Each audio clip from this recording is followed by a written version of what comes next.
ধীরে ধীরে ক্ষয়ে যাচ্ছে শনি গ্রহের বলয়।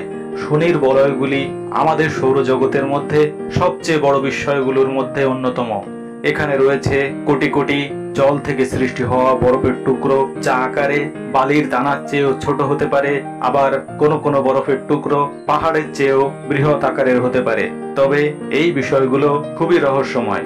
আগে গবেষকগণ মনে করতেন কয়েকশো মিলিয়ন বছর আগে সৃষ্টি হয়েছিল শনি গ্রহের এই বলয়গুলোর।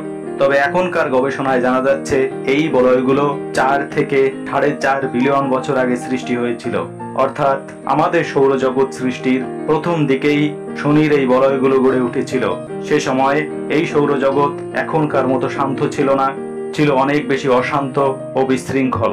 অনেক বৃহৎ বৃহৎ প্ল্যানেটারি বডি, যাদের আর গ্রহ হয়ে ওঠেনি, তাদের টুকরো এখনো পর্যন্ত এই বলয়ের মধ্যে রয়েছে।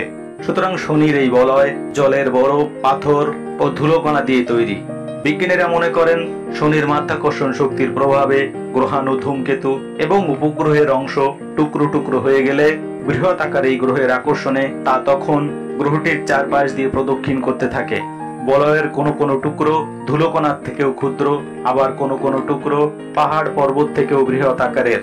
এই বলয়গুলো গ্রহ থেকে 1,75,000 মাইল অর্থাৎ 2,82,000 কিলোমিটার দূর পর্যন্ত বিস্তৃত। তবে গবেষকগণ জানিয়েছেন এত দূর পর্যন্ত বিস্তৃত হলেও এক একটা বলয়ের গড় উচ্চতা মাত্র 30 ফুট বা 10 মিটার। এখনো পর্যন্ত এই গ্রহের 7টি বলয় আবিষ্কার করা সম্ভব হয়েছে। তার মধ্যে 3টি হলো প্রধান বলয়, আর বাকি 4টি সাম্প্রতিক আবিষ্কৃত এবং বেশ ম্লান। শনি গ্রহের দিকে কোনো গ্রহাণুর টুকরো ছুটে আসার সময় যখন এই বলয়গুলোর মধ্যে প্রবেশ করে, তখন তার তাপমাত্রা 18,000 ডিগ্রি ফারেনহাইট বা 10,000 ডিগ্রি সেলসিয়াস পর্যন্ত পৌঁছে যায় এবং গ্রহাণুগুলো বাষ্পীভূত হয়ে যায় এবং এই বলয়ের সাথে মিশে যায়। শনি গ্রহ ছাড়াও এর একটি উপগ্রহেও বলয়ের সন্ধান মিলেছে। গ্রহের আকর্ষণ শক্তি এত বেশি যে বলয়গুলিতে যেসব বস্তু রয়েছে তা সারাক্ষণ বৃষ্টির মতো ঝরে পড়ছে গ্রহের পৃষ্ঠে। এখানে সার্বক্ষণিকভাবে চলতে থাকে রিং রেইন।